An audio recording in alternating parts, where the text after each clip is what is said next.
All right. Hello friends. It has been a while ever since I left, but still cooking what to give you because I want to give you exclusively the best. Now, I came across this question on one of the channels. It was a JEB kind of question from the JEB platform, and I felt it important to handle it with you here on our channel. First of all, we go through it, and after going through it, I have the support files ready. You definitely do it. Kaketo Investment Company has operated for a number of years dealing in the production of artworks. Due to increasing sales, the employees of the company have always demanded for an increment in their wages. The director noted the concern and planned to look at the wages basing on the number of years an employee has worked. According to the director, the employees who have worked 1 to 3 years have been given an increment of 10% of their monthly wages. Those who have served for 3 years but less than 5, in other words, in between 3 to 5 years, should be given 15% of their wages increment.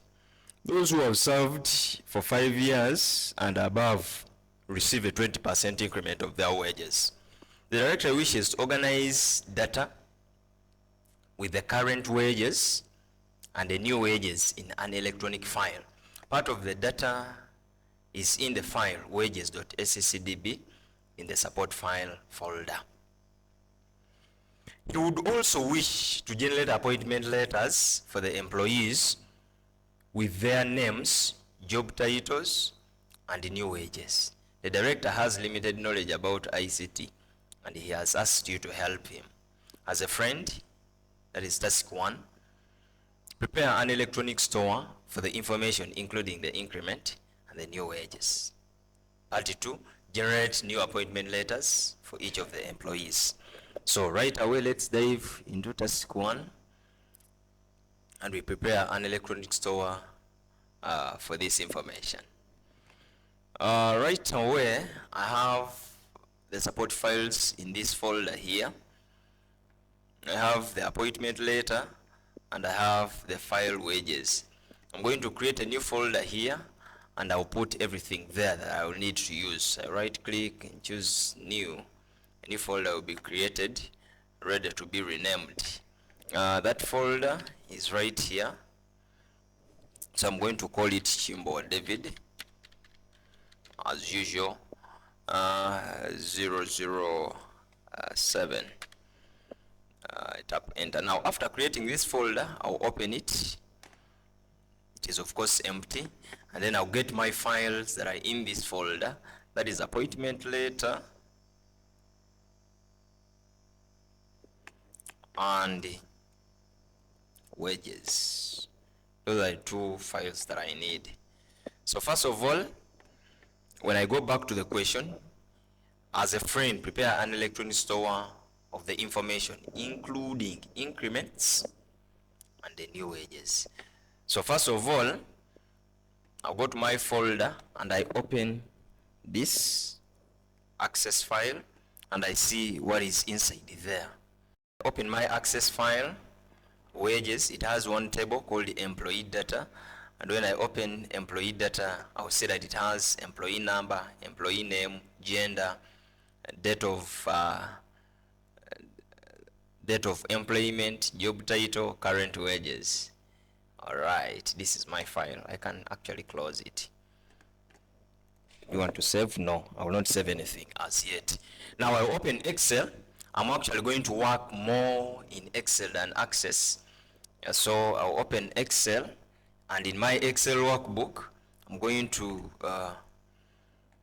get my data from Access, and therefore, thereafter use it to add whatever fields that I would like to add on. All right, now to get data from another file in Excel, this is what I'm going to do. I will tap on my data tab, tap there. After there, I have a group of commands called get and transform data. I have queries connection and so many other groups from the data tab. But I'm interested in get data. I'll tap in on get data. And where am I getting the data from? From file. From file, it will ask me from Excel workbook, text, XML, JSON, PDF, and so many others. No. So I'll need from database. Database, where am I getting it? Which database application am I using? SQL, Access. I'll tap on Access. When I tap on Access, it will take me to where I can locate my Access file that I want to add or that I want to open in my Excel file, or to import in my Excel file. My import data dialog box has opened, so I go to desktop. That's where my file is. I tap on Imbowa David and I select wages. After selecting wages, I tap on import, and when I tap on import, it's going to bring me a wizard, which wizard will take me through a series of steps to help me import my data right away into Excel. So it is telling me to select. It has opened wages.sccdb, select the table. Then this is what I have in my file. I'll just tap on load. When I tap on load, it is going to come into my table. Yeah, my data is just there. Oh, I will not need this. It is telling me 20 rows downloaded, which is okay. So this is my data. This is my table that has been exported. I'll press and I remove these headings because I may not need them. Now I'm going to make it a little bit bigger. I'm going to make it a little bit bigger. I'm going to give it 12 font size, and I'm going to make this one 14. That's great. From the files given, you realize that I need some other columns or column headings other than the ones that I have already.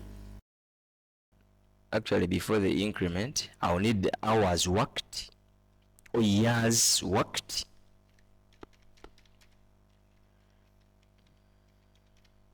Years worked.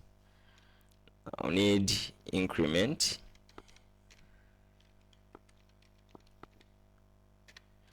Then new wages, new wage.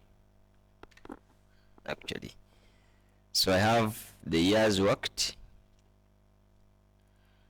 increment, and the new wages. Those are the new columns that I've added onto my file. Now I'm going to work around with these files, and after working around with these files, I'll try to do some other things in Microsoft Word, like working on the appointment letter. All right. How do I calculate the years worked? I have the date of employment, and I know the current date. So what comes into my mind whenever I have the date of employment and the years worked, it will be like the same as calculating the date of birth, the years when you have the date of birth. So it means I'll get the current year minus the year in the date of birth. So the same applies to this. I have a year in the date of employment, and I have the current year. So I'll get the current year minus the year in the date of employment. But in Excel, what returns the current date or the current year is a function called today. So I'm going to use a function called dateDiff. dateDiff, I'll open brackets. After opening the brackets, I'm going to select this cell. And after selecting that cell, I'll put a comma, and then I'll put today. I'll put this function for returning the current date. I'll close it, I'll put a comma, I'll open quotes and put year. Now, this parameter that I put in quotes helps me to return the difference that I need. Now the difference here that I need a difference in years. If I needed a difference in days, I will put D. If I needed a difference in weeks, I put a W. Month, I put a M. But when I put a year, it is going to return for me the years, the difference in years. When I tap enter, it gives me the years automatically, and all those are the years that we need. All right. Now increment. Now on the increment, I'm going to use a VLOOKUP function to return the increment, and that increment is based on the years worked. I'm going to put here a table of array. I'm going to put a table of array here that will bear table array that will bear my years and then percentage increment.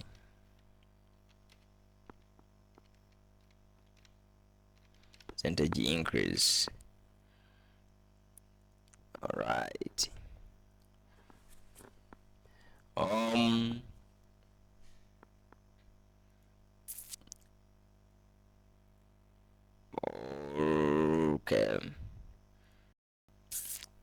I'm going to start with the 0. Now when you look at the question paper here, you have between 1 to 3 years. There is an increment of 10%. Between 3 and 5,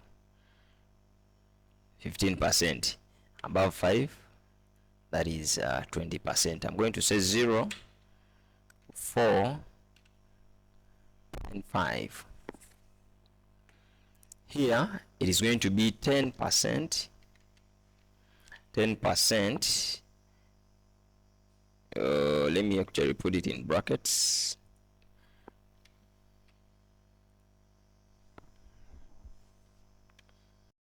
Here is 20%.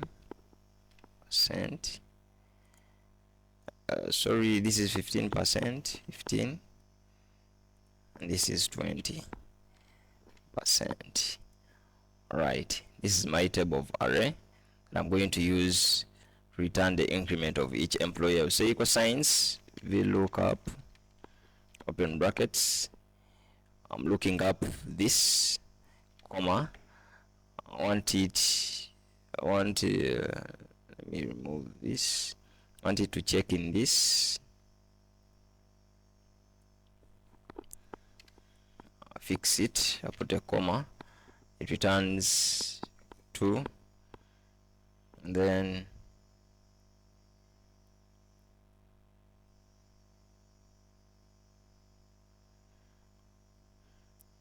I say an approximate match, and then I'll close. I'll tap enter.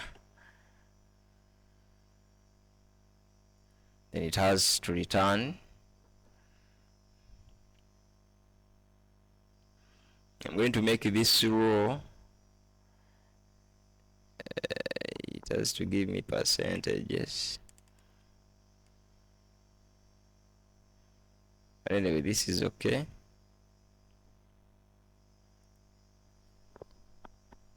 The new wage. Actually, let me insert a new column. This one I'm going to call it percentage increase. Percentage increment. And I call this increment.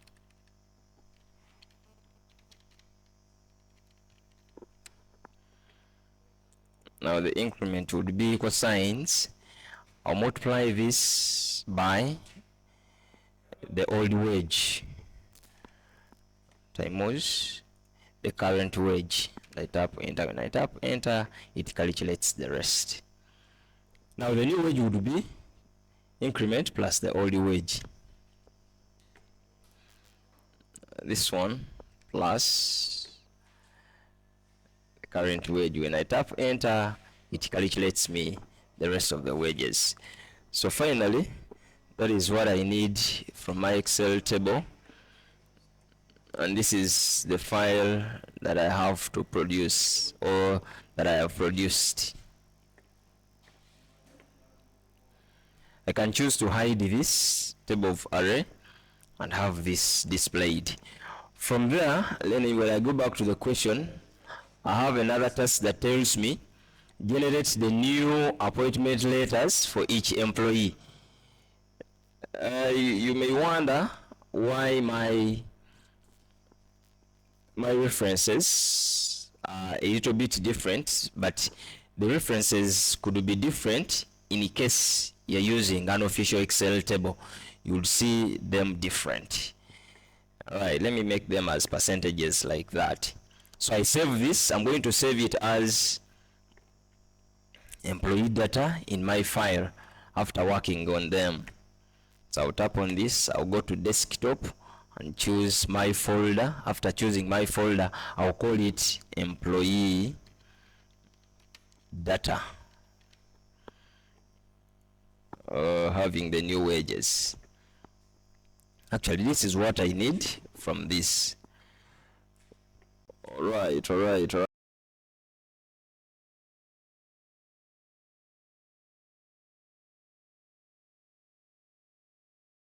Put a graph. I need at least to put a graph of this. I can put a graph of the employee name and the new wages, or I can put a graph. I can actually put two graphs, one of the graph of the employee name and the new wages, then a graph of the employee name and the increments. So let me first of all draw a graph. It is going to be a column chart.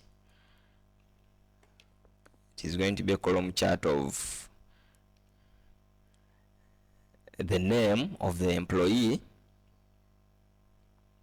and the new wages. I select the two columns, I tap on the insert tab, then I choose an appropriate graph. I'm going to look at a column chart, 2D column chart. I tap there. After tapping there, the chart is inserted. I click, I want the labels on of the axes, then even the title. So I'll select here and I'll say a column chart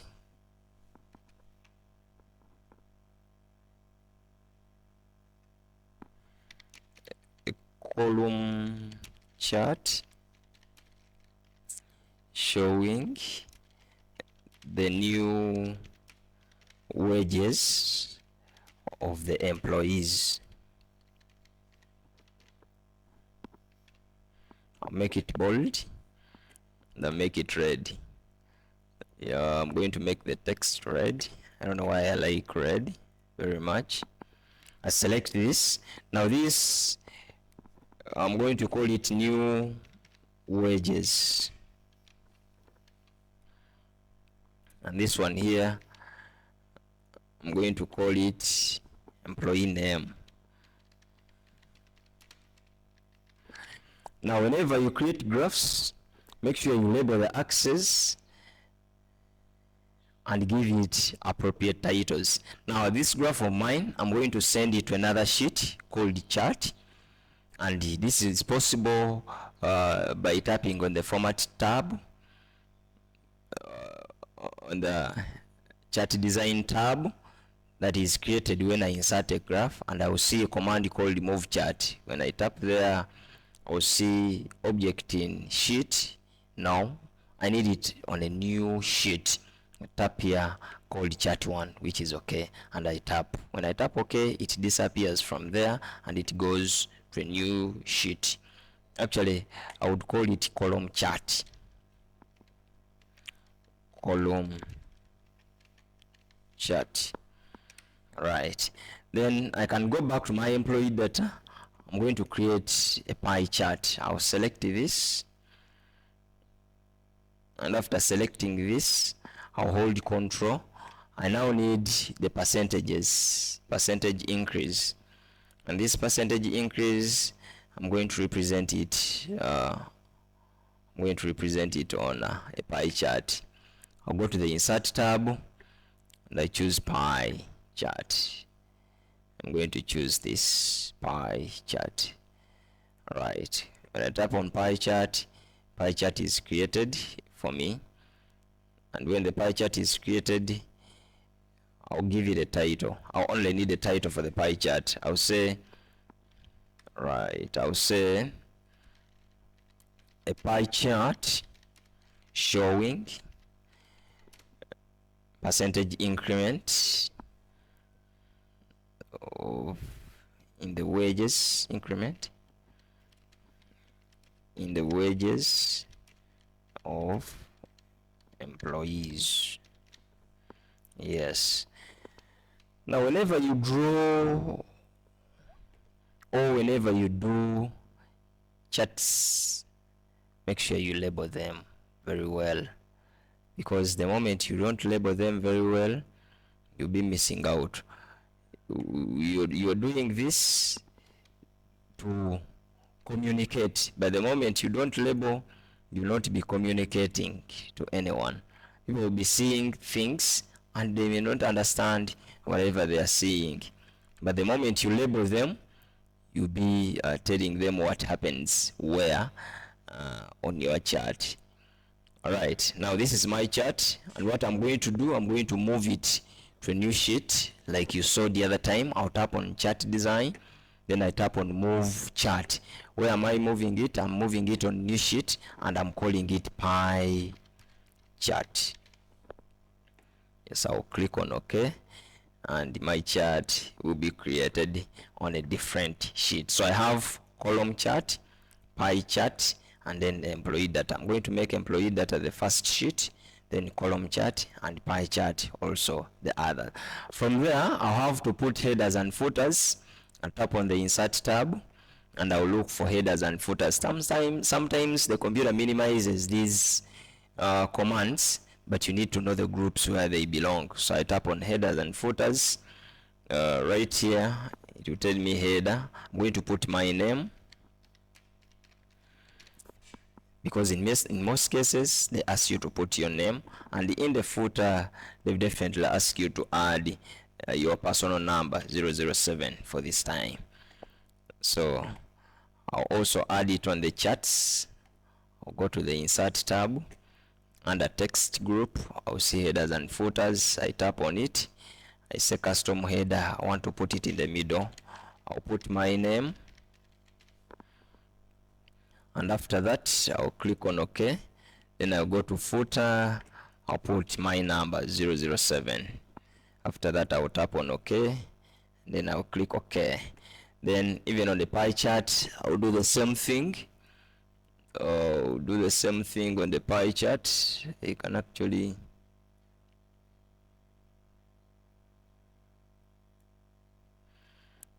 I'll do the same thing. I'll go to the insert tab, and I choose header and footers.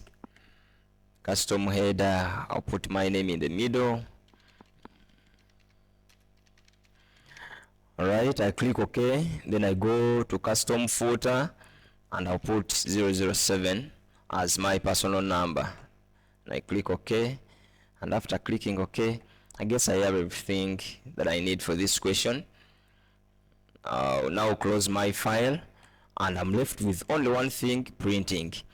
But when I look at my file here, when I go to the headers and footer view or the page layout view, it divides my work. And when it divides my work, when I go to print, it will not print it very well. So what I will do is to change the orientation and change the margins to see that all my work fits on the same page. So I'll go to the page layout tab, I click on margins. I'm going to begin with margins. Instead of normal, I'll choose narrow, and after choosing narrow, I'll see my lines moving. From there I'll go to size, and I'll choose F4, and after choosing F4 I'll continue to the orientation, and instead of portrait I'll choose landscape. When I choose landscape, you see my line is moving these ends. Now I'll continue reducing. First of all, I'm going to reduce this date of employment. I'm going to abbreviate it. Date of employment, I'm going to call it DOE, date of employment. Then I'll reduce this. And after reducing this, I'll have current wage, I'll have years worked. What else do I need to reduce? Years worked.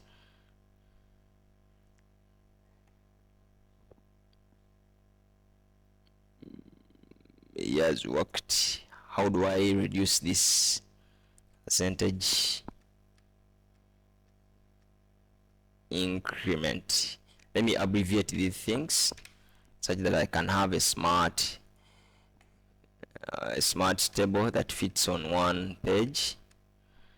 Increment, and this is increment, this is new wage. Let me reduce this. Let me also reduce this. Yes. From there, I can see that everything is on one page. When I go to print preview, it actually displays, yes, my work in the goal.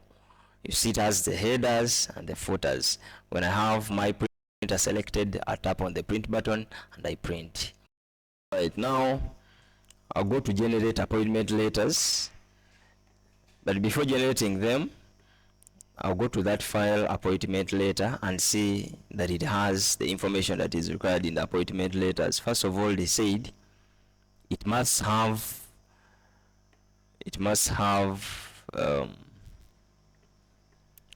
their names, the job title, and the new wages. So when I go into my folder and check this file called appointment letter,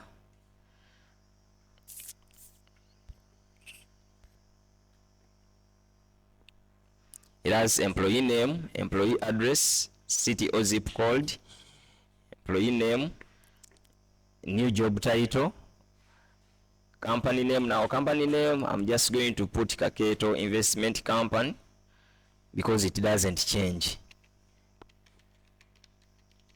Kaketo Investment Company. Yes, like that. New job title, new salary amount, and so many other things. The rest I'll leave it as it is, and then I'll generate the letters.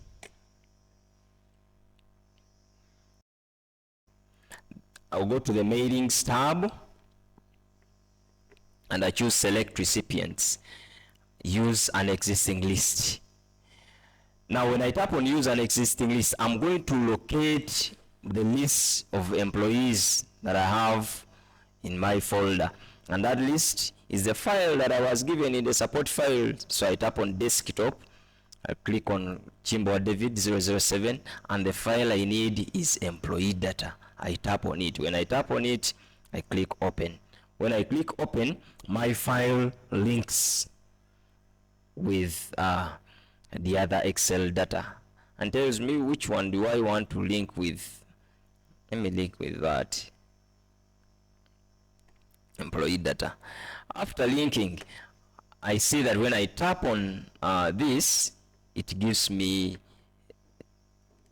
the file, the field names that I have in my data. So I'll select employee name, tap on employee name, and I replace it with employee name. Employee address. Do I have address in my I don't have address. I have employee number and gender. So I'll put, instead of the address, I'm going to put employee number. Then I also put date of employment, years worked, increment. I'll put gender just there, like that. Now employee name, I'll again put the name of the employee. I'll use shift and the right arrow to help me select it perfectly and leave my comma intact. So after selecting employee name, I'll go to the new job title. I'll tap there and I'll go to the job title. After that, I'll go to the new pay that was generated. I select it, I tap there, and then I tap on new wage per month, and from there I guess I have everything that I need for my file. Now here you work on everything that you need to be on your document before you generate the letters themselves. So here I would like this one also to be bold like the rest. I can even have a logo, Kaketo Investment Company, and I put it onto my work. I can actually create a logo in PowerPoint. I can create a logo in PowerPoint and save it in my folder, and then I use it. If I'm given a logo in my support files, no problem. If I'm not given, I can generate that logo myself. You know, to earn marks in the new curriculum, you'll have to manipulate the program. You have to use very many features as you can, and for the right cause. So I'll choose a blank presentation, and after choosing a blank presentation, I'll have a logo. I'm going to say Kaketo Investment Company. I'll insert a shape first of all, and I work within the shape. I'm going to insert a shape. Which shape can I insert?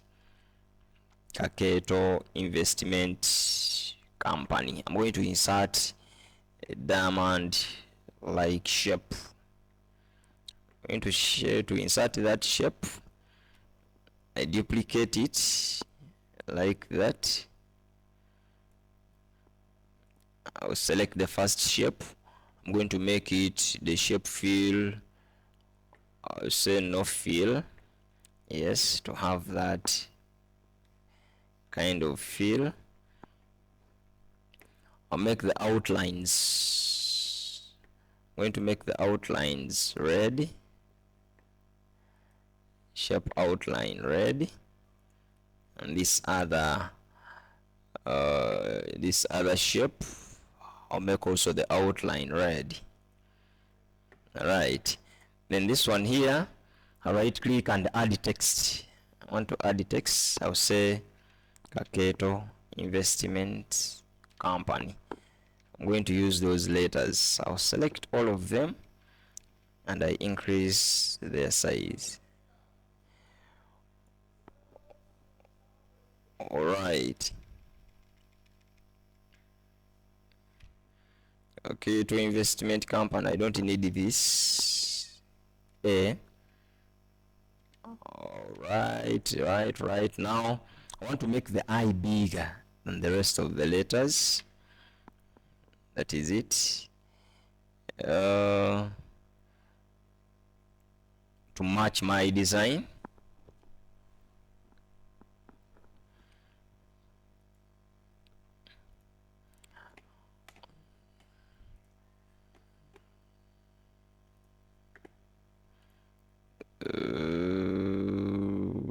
Right. I want to make a shape.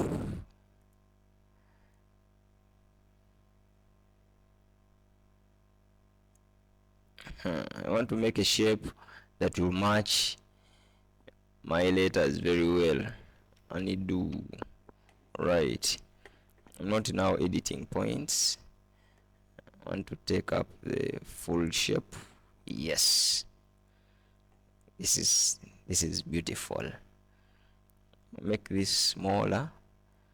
I also make this smaller.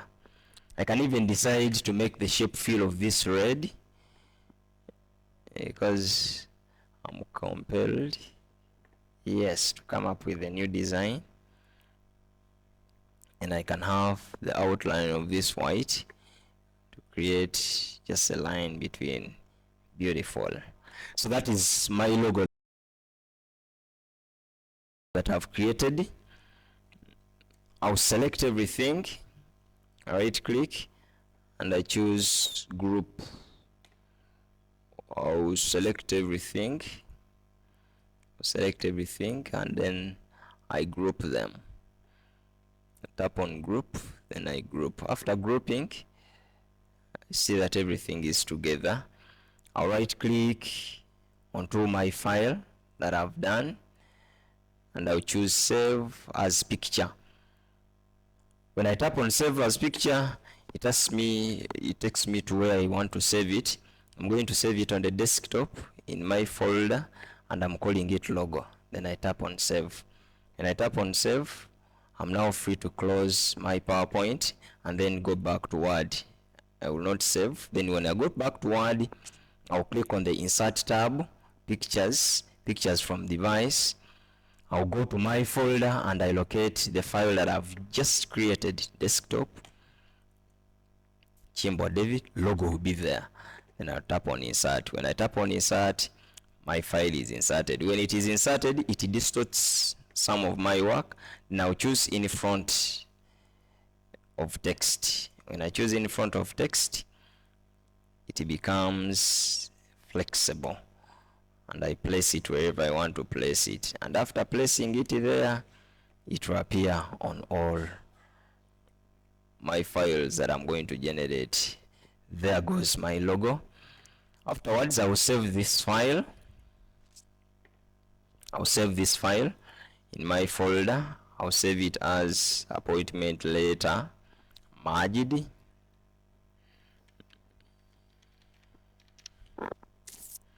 Save. Yes, and after that I'll go to mailings back and tap on finish and merge. Edit individual documents, all.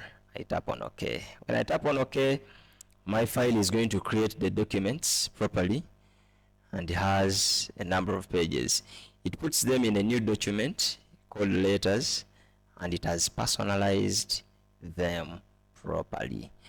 Now this is all that I need for this file. So I also save this in my folder. I browse and go up to where I want to save my file. Click on desktop, double click on my folder, and I call it appointment letters. Appointment letters. I'll put the word personal, yes, or individual. After that, I close my Word document or my Word file. I close this, and it asks me, do you want to save? No. Now I've done my 2 tasks. What is left for me to look at the tasks and see if I have scored all the marks. I'm going to also have a copy of the folder of the formulas that I've used, and I'll save it also in this file such that you can look at it and try it at your pace. You try it at your pace. You can actually have it like this, and also save this file where I've displayed only the formulas that I've used. I guess when you see this at DEO is the column name, and it only displays the column name when it is unofficial Excel tables. So when you use official Excel tables, you'll see a lot of changes in your formulas and functions that you use. Instead of seeing the addresses, you're seeing the column names and so many other things, apart from this other lookup, this other table array that I didn't use an official Excel table. So let me save this file. I'm going to save it as formula, and I'll make it available for you in case you need it. May God bless you. Yes, I'm going to save it as formulas or functions. Right. Okay, thank you for watching. See you next time.